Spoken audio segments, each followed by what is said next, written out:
Today we're going to meet Bay Area artist Joe Brubaker. Joe says that his art life is a practice, a way of being in the world, which allows him to be both an observer and a participant. He seeks out people who create for spiritual purposes and is drawn to sculptures associated with mystical ethnic cultures. He listens between paragraphs, seeks out discoveries to be found in shadows, and explores that world between what is conscious and what is Joe. not. How are you, man? Good to see you. Wow. Here Joe shows us his world and his inspirations that inform the creation of his art. Black and white image of an African woman. I'm fascinated with faces and actually find myself staring at faces quite often and unintentionally rudely, but a fascination of mine. These are some Japanese brushes I collected over a number of years. They're used to do very large, almost Tai Chi-like calligraphy.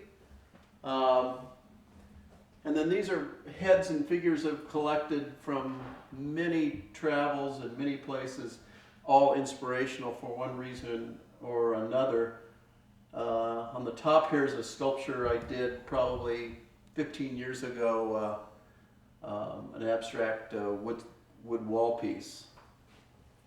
This is a gathering of figures that inspire me for one reason or another. Some are mine, this piece is mine, this piece is mine, other pieces by other artists. This is a talented local artist, Logan Wood, these two pieces. Folk art piece, my Honduran dress form, and all of these are inspirational figures in terms of spirit or some technical aspect, and they inspire me for one reason or another. These are some things that inspire me. We travel a lot, I travel a lot, and I'm always looking for inspirational objects. These are actually Maasai milk jugs made from gourds, and I really love them. Sort of the minimalist aspect of these and the color, the detail of the beading. This little piece is from Central America, and what I liked about it was the incising. So it was a completed surface, but there was the very last thing done on this piece was this negative incising. I really love that. This is the young Maasai boys wander out in the out on the savannah with the herd of cattle, and at age 10, 8, 9, 10, they protect the herd. And then these are magic beads, actually, or seeds from Peru. And these supposedly have healing powers. So I keep a bowl of these around near the front door to give us some good energy. These are experimental pieces where the form is based on a Honduran dress form piece that I have, but I'm just trying different materials and different surfaces and experimenting with these. These are lab pieces. This is a piece did a couple of years ago covered in lead, and then I patinaed the lead. I love the idea of sort of containing the spirit with this lead covering. And this is this huge chain project. I love wooden chains. I just like the idea that sort of this interesting idea that a wooden chain is really not kind of a useless chain, but this piece is actually carved from one log. It's an old whittler's trick, and decided we wanted to do a big version of it. This is one of my first pieces, probably 20 years old, and the idea was commedia dell'arte, sort of, and I love the idea of these entities balancing consciousness on their head. So I like the metaphor of this balloon of consciousness being balanced on these characters' heads, and My style's changed a lot since this era, but I still like this guy a lot. Still a friend of mine. This is a guy my son and I made a few years ago for the Burning Man Festival in Nevada. Of course, he's in half, but we made him that way so we could carry him. And he's actually made out of castaway sculpture parts from years and years, and a lot of my found materials. But he's sort of made up of failures. We made him out of sculptures that didn't work out, and I had this whole boneyard box, and Phoenix-like, he arose from the ashes of defeat. And then we took him to Burning Man, and then didn't have the heart to burn him. The plan was to burn him, but we grew to like him so much because he guarded our camp that we couldn't burn him. So here he is. And the wood behind you? Oh, this is, I have many, actually two really good sources of people who find things for me and bring them.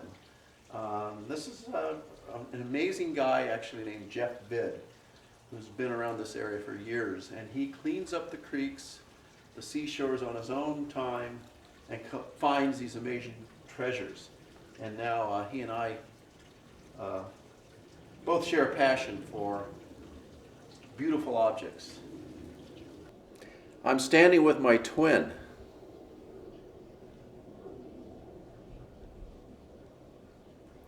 Well, I start with a bare sketch, a bare drawn sketch, kind of a theme, and we'll normally build a steel and wood superstructure, roughing things out first with something like a chainsaw, and then I generally go from the grosser, more extreme tool down to the more delicate tool. So wood, metal, and then people bring me all kinds of things. A friend of my son, who's a long-haul truck driver, brought me this piece of rubber he found, and so I let this sit around in my studio and stare at it for weeks or months. Finally, last show I actually found a use for this piece of rubber, and now I'm totally in love with this material. Love that rubber. This is another buddy of mine brought me this. It's an old gutter from a house that burned down in Florence, Oregon, but when you look at the color and the patina of this metal, it's incredible. There's no way that anybody, any faux finisher or artist that I can think of could recreate this absolutely amazing surface and patina. So I love finding these treasures. That's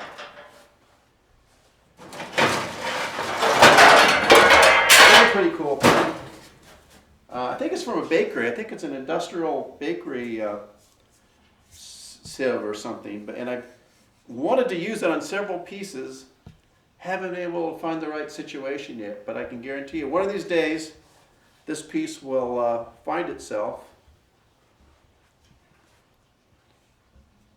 Nope, that doesn't work. But it will find itself on a piece of artwork because it's such an amazing object. So I like to put these things in a new, give them a new life.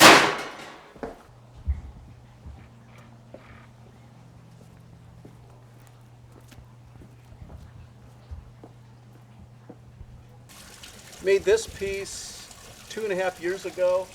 It's from a single piece of reclaimed Douglas fir, just an amazing piece of material. And I consider this a totem. So this is a contemporary interpretation of a totem.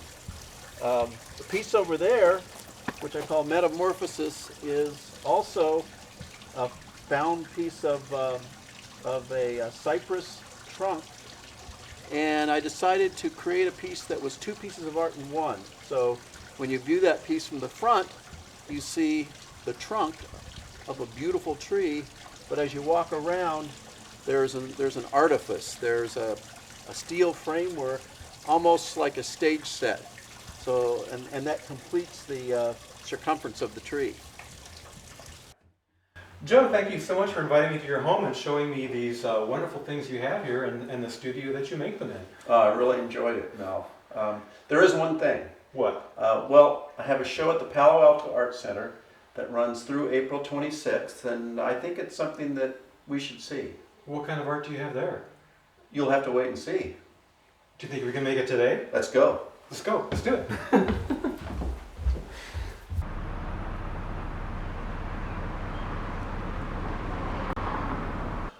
Well, here we are.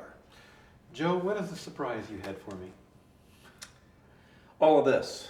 Yes, this. What is this? This is Augustus. And what is Augustus? Augustus is a self-created entity risen from the ashes Of what? of some kind of civilization that didn't make it. But the hope there is, Yes.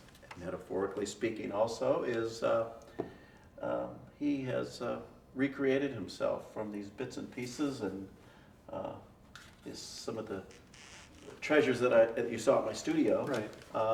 And You here he have a- is, you have peering a- over our shoulder. Yeah, you have a name for this show. It's called the... Somnambulists. What is a somnambulist? Aside from a tongue twister. Yes. Somnambulists, to my mind and my definition, is a being who is caught between a waking and a sleep state. So one way would be to describe that entity as a sleepwalker. But the thing that interests me about this as a theme for a show, an exhibit, is this idea of what is being unconscious, what is being conscious. Are we asleep when we're awake sometimes, as I was in sociology class in the 10th grade?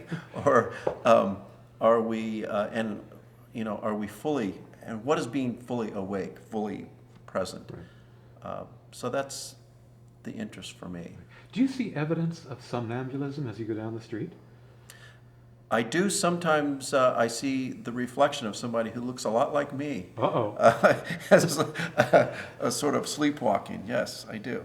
Uh-huh. And what does that feel like when you have a flash of recognition there? A shock of recognition. And by the way, that's one of the interesting and kind of eerie things about doing figurative artwork, particularly work like mine, which often focuses on the face and the visage, is a shock of recognition. And I can't tell you how many people have said, gee, your sculptures look a lot like you, not just because of the bald heads, but because of certain features.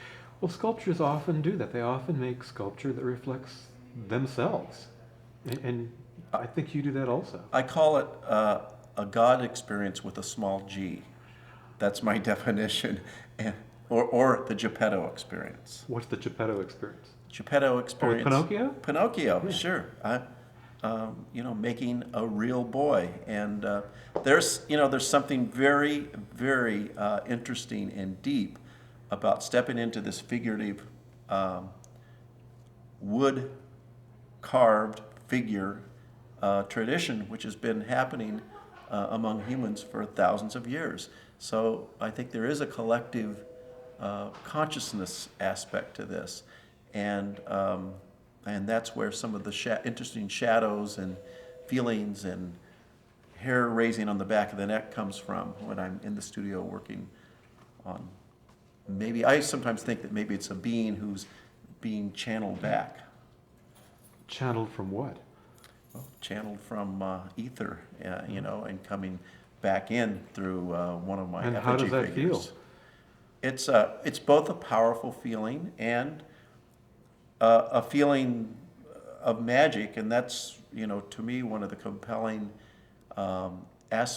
things about creating art is really the magic part.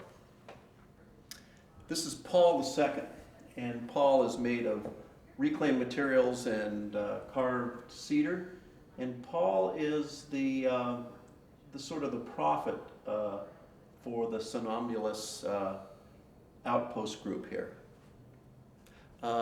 Let's go look at some more stuff, Mel.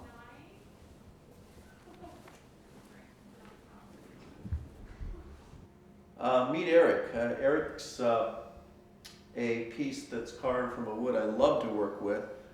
camphor wood. It has just this fantastic scent when you're working it in the shop or studio.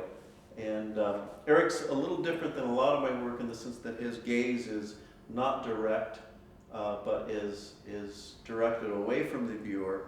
And this is a very internal piece emotionally. This is Bonnie, and Bonnie is, I love the juxtaposition of the two figures in terms of sort of intent, because Bonnie has the opposite emotional feel as opposed to Eric. She is strong, her stance is wide, she's very direct. This piece is all about Bonnie projecting her personality forward. And she's a central Los Angeles young woman. And by the way, this belt is from an old gate that I found laying in a yard somewhere years ago. I had this for like 10 years. Here's Bruno. Bruno is a retired boxer from Seattle. Bruno has a belt from a wine barrel, from an old wine barrel, and I did Bruno. I created him because I wanted to work large. I wanted to do a piece that was very Raymond Carver-esque, who is an American author, was an American author whose work I really admire, a real minimalist. So this is a minimalist piece to my mind. This diver is actually an homage to my mother in the sense that she's a 50s, 40s, late 40s, 50s era woman. And this little gesture holding her hand is a gesture that my mother used to do. And for some reason, one day when I was in the studio working on this piece, I recalled that about my mother, who has been gone for years and years. And I decided I'm going to honor my mother and recreate that gesture on this piece. And then I couldn't part with it. This is beautiful Carmen.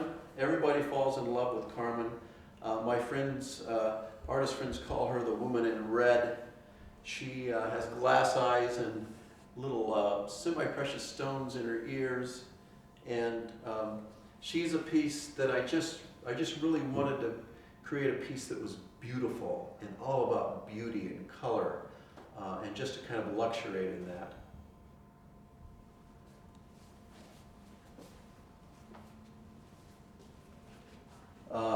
I've done a series of these divers who are sort of caught on these platforms with nowhere to go and caught in between movement and non-action. So they're at that decisive moment of sort of indecision, and I find there's a really interesting emotional content to this piece, and I've probably done 3 or 4 versions of divers. This is Joan, and Joan is made from Porterford cedar, found objects here, a metal headdress, metal necklace, and I really was experimenting with making very architectural figures, very iconically formed, obviously cruciform figures here, and also very interested in the shadow that this piece would project. So you have this very almost fully abstracted body, but capped with a naturalistic head. Sort of, I almost think this is as a stopper for the spirit. Joe, you were very much influenced, I think, by a trip you took to Mexico when you were younger. That's right. Do these reflect that interest? Absolutely. I think of these pieces in particular, but some of the other pieces in the exhibit, as being what I call secular Santos figures. A Santos figure being? A religious mainly Catholic figure that's carved in the Southwest and South and Central America, mainly for religious purposes. And anyway, I greatly influenced by the power of these pieces, and I took to Mexico in my 20s. So that came back to me when I decided to stop being a painter and become a sculptor. What did that power feel like when you first felt it? You know, I mentioned it earlier, almost an eerie feeling. You know, to feel, and a feeling of humility that you are stepping into this tradition. Even though I'm not a Catholic, still, you know, I feel like I'm appropriating some of that power by just stepping into the tradition and honoring the tradition. Does that power reflect this feeling you have sometimes of channeling the energy of these things? Yeah, I believe it does. I believe it does. And it's also the reason that I continue to, I've developed this theme of playing with abstraction as far as the bodies go, but always keeping the head naturalistic. Right. This one looks almost like it's in some kind of religious or semi-ecstatic trance. I would say that's true. I happen to love the notion of the Sufis that transcendent states can be achieved through poetry and music, and I think of this gentleman as a Sufi. Well, this one looks like someone who I think I've met before, but some strange feeling of familiarity with this. What do you have? This is Frank. What can you tell us about Frank? Well, interesting story about Frank. Oddly enough, Frank's the only piece in the show that is actually inspired from an image of an actual person. Really? From an August Sanders photograph of a Depression-era banker whose job it was to foreclose on farmers' equipment and farms. Well, that's kind of timely. Kind of timely. And there was something in the image of this face that I just could not get out of my mind. So I recreated him in an interpreted way. Yeah. So this is a collection of assorted tools, sketches, and this is about as far as I go in terms of idea development for a piece. An image of me making a huge mess in my studio, which I love to do. Yet another wooden chain, which you know I'm fascinated with, Mel. And a bronze head. I've done a little bit of bronze casting. And assorted tools that I work with in finishing off my pieces, along with a few unfinished heads. Oh, well, Joe, what is this sculpture doing? Well, Imelda is the leader of, one of the leaders of the Somnambulist group. A leader of the Somnambulist group? She is. How can one be a leader and be a Somnambulist? Well, that's a good question, Mel. One way she leads is with her, as you can see, her appendages are very uniquely suited to moving forward. Well, Mel, I believe that one of the aspects of art creation is that art creation is an act of kindness. And I believe that acts of kindness, the individual act of kindness, has an effect that goes beyond the individual act. It creates a collective, or it has a collective power. And in that sense, I think that the works of art are relics of that act and relics of that sort of phenomenon. Joe, what does it feel like when you're making art? Mel, have you ever driven on a dark road at night, a two-lane twisty road, and turned the lights off just for fun, for a short distance? Very brief. But you've done it. Yes. That's one way that art feels. It is driving without a map on a dark road, intermittent times of total darkness and fear, desperation. When the lights come back on and you see the path ahead, a feeling of exhilaration. So I think for most artists would agree with me that art making is a up and down, passionate love affair. How would you liken the darkness? What would you liken the darkness to? The darkness is creative funk. The darkness is fear that one doesn't have any creative juice left. The darkness is doubting one's own gift or power. And which I think at the end of the day, that is some kind of doubting the magic that being the idea of mortality brings, and that's really what it's about. Yeah. So seeing the light on this so-called windy road is maybe a sense of confidence in yourself as an artist, would you say? Yes, and exhilaration and relief, because I think that if you talk to so many musicians, actors, artists, so many of us have in our core often doubt ourselves and feel that we have this gift, but why does Joe Brubaker have a show at the Palo Alto Art Center when 10 of his talented friends don't? Right. What would it be like if you decided not to be an artist? Can you imagine that? It's really hard to imagine. It's really hard to imagine. Why do you need art? I think art is food for my soul. I mean, I need the sustenance, just like I need sunlight and all those physical kinds of sustenance. I need to be immersed in the act of creation at least a good part of my life.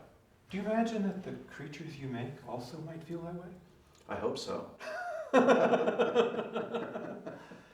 Yeah, I think he hopes so too. I do too. Maybe he'll get there. Maybe he's already there. He could very well be. He could very well be. Yeah.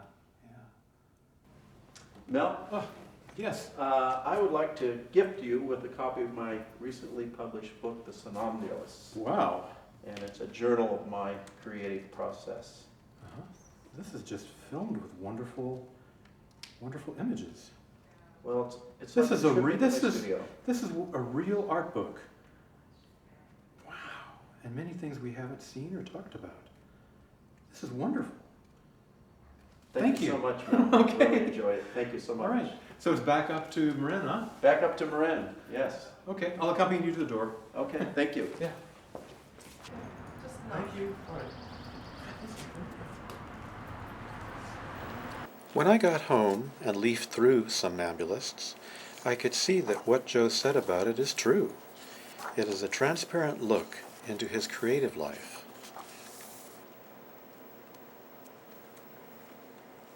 These pages of notes and sketches represent a fraction of 20 years of musings, thoughts, plans, poems, studio productions.